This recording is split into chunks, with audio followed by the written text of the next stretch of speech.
দাদুর বাড়িতে এসে খোলামেলা জায়গা পেয়ে রিজা বেশ আনন্দেই কাটাচ্ছে। আমার পড়ানো ছিল, তো আমি আম গাছের নিচে একটা চেয়ার নিয়ে বসে অনলাইনে পড়াচ্ছিলাম। আর পুচকি আমার সামনে এখানে ঘোরাঘুরি করছিল। ছোট ছোট পাথরগুলো পড়ে আছে, সেগুলো কুড়িয়ে কুড়িয়ে নিয়ে এদিক ওদিকে ছুঁড়ে ছুঁড়ে ফেলছে, খেলা করছে। প্রথমে ও দাদুর বাড়িতে আসলে আগে সবার কোলে যেতে চাইতো না, বিশেষ করে দাদুর কোলে তো একদমই যেতে চাইতো না। ওর কাকুকেও ভালো চেনে, ওর দাদির কাছে যেতে চাই, ওর পিসির কাছে আর ওর দাদুর কাছে একদমই যেতে চায় না। তো সেই জন্যে এবার এসেছি, ও বেশ অনেক দিন থেকেছি, তো এবার দাদুর কাছেও যাচ্ছে। সবার সাথে বেশ ভালোই ওর বন্ডিং হয়ে গেছে। এবার আমি ওকে নিয়েই আছি, ওর পাপা এখানে নেই, ওর পাপা দিল্লিতে আছে সাইটে।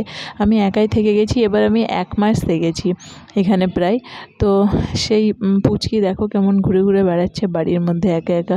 প্রথমে এসে এত একা একা ঘোরাঘুরি করতো না, অতটা সাহসও পেত না, ভয় পেত। কিন্তু এখন এসে পুরো নিজের মতোই ঘুরছে। অনেকটা খোলামেলা জায়গা তো।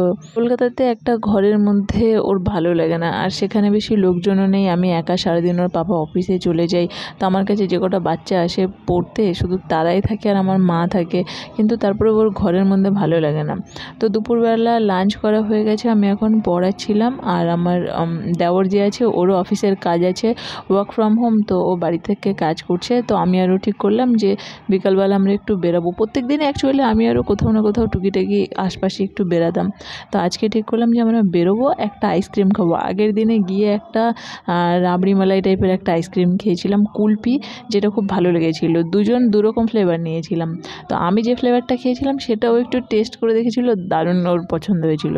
তো ও আমাকে 2-3 দিন থেকেই বলছে যে ওই আইসক্রিমটা খেতে আজকে আবার যাবো আবার যাবো। তাই আমি বললাম ঠিক আছে, তাহলে তোমার কাজ হয়ে গেলে, আমার পড়ানো হয়ে গেলে আমরা বিকালবেলায় আইসক্রিমটা খেতে যাব। ওদের বাড়ি থেকে মোটামুটি 1.5 কিলোমিটার মতো দূরে ওখানে একটা স্মার্ট পয়েন্ট আছে। আর ওই আইসক্রিমটা শুধু স্মার্ট পয়েন্টেই পাওয়া যায়, অন্য কোথাওই পাওয়া যায় না। আর আমার আশপাশে যা সাউন্ড আসছে তার জন্যই সরি।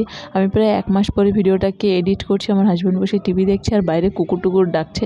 তো এই সাউন্ডগুলোকে তোমরা অ্যাভয়েড করো। কি জানো তো, এখন আর আগের মতো ডেলি বেসিসে ভিডিও দেওয়ার অত সময়ও হয়ে ওঠে না, আমার অনেক পড়ানো থাকে, ব্যস্ততা। আর তার মধ্যেও আমি যতটুকু পারি ভিডিও করে রাখি, তবে সেগুলোকে না মানে যেহেতু প্ল্যান করে করি না, যখন যেমন পারি ভিডিও করি, তো সেই জন্য ভয়েস ওভার করতে হয় আমাকে। এটা একটা রিজন। আর দ্বিতীয় রিজন হচ্ছে ভিডিওগুলোকে আপলোড না করলে আমার ফোনের মেমোরিগুলো পুরো ফুল হয়ে যাচ্ছে, গ্যালারি পুরো ফুল। তো সেই জন্য আমি ভাবছি কি যে ভিডিওগুলো আপলোড করে কিছুটা মেমোরি খালি করি, কেননা আমার মেল আসতে পারছে না। আর তাছাড়া আমার এতগুলো স্টুডেন্ট, সবারই কিছু না কিছু আমাকে পাঠাতেই থাকে, তো তার জন্য আমার গ্যালারিতে সবসময় জায়গা খালি রাখতে হয়। তো একদমই জায়গা নেই আর কি এখন বলতে গেলে।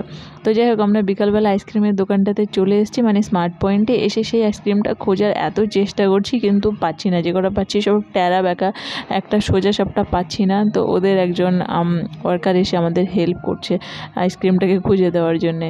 এই যে লাল রঙের আইসক্রিমটা উপরে ছিল ওটাই। তো ফাইনালি ওই ট্যারা ব্যাকায় দুটো আমরা পেলাম। সেখান থেকে দুটো নিয়ে আমরা স্মার্ট পয়েন্টের বাইরে দাঁড়িয়ে খাচ্ছি। আর এটা ওদের বাড়ি থেকে খুব একটা বেশি দূরেও না। আর পুচকি এখানে আলাদা কিছু খাচ্ছে, চোকোস খাচ্ছে মেবি। আইসক্রিমটা না দারুণ খেতে। প্রত্যেকদিন সন্ধ্যাবেলা খাওয়া দাওয়ার পরে আমি একটুখানি বাড়ির মধ্যেটা হাঁটাহাঁটি করি, কেননা খেয়েই শুতে না একদম মানে কষ্ট হয়ে যায়। তো সেই জন্য আমিও হাঁটাহাঁটি করি, পুচকিও হাঁটাহাঁটি করে। সেই জন্য দেখো আমি হাত এরকম করে হাঁটছিলাম বলে ওইও আমাকে দেখে এরকম করে হাঁটছে। তাই আমি ভাবলাম একটু ভিডিও করি, তোমাদের সাথে একটু শেয়ার করব। আর দেখো কেমন দুষ্টুমিটা করছে।